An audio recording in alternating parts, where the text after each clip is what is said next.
Rodrigo Roa Duterte. Damas y caballeros,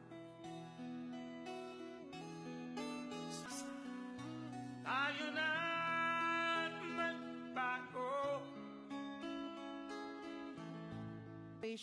against a notorious drug pusher in Barangay Buanga del Sur on July 26, 2016. The award will be received by his This operation against a notorious drug pusher in Sitio Sapa Botong, Barangay Colasian, Siraway, Zamboanga del Norte on August 12, 2016. pushers in Barangay Siraway proper, Siraway, Zamboanga del Norte.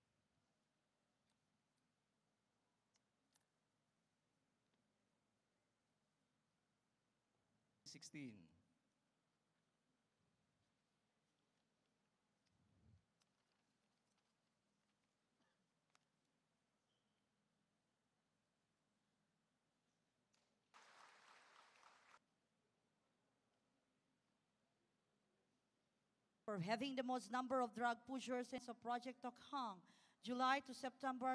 For having the most number of arrests killed in police operations during the first 3 months of For having the most number of neutralized high-valued targets during the first 3 months of Project Tokhang, July to September. number of recovered firearms, illegal drugs, and paraphernalia during the first 3 months of Project Tukhang, July to September.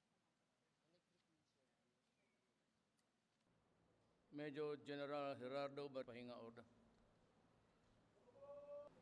Pero kita po ko ninyo close up and personal station. Can you come back here? I hear about policemen dying. Basilan lang ako tapos nga but the challenge sa imo yun.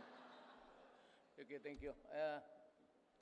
Okay, you'll be appalled by so many groups and individuals, including slow it down, but about 4 million.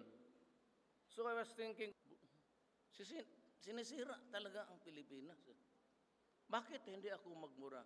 Sinong presidente kagaya ng sa akin may problema? For 2 days. Hindi magdugay, salamat ninyo.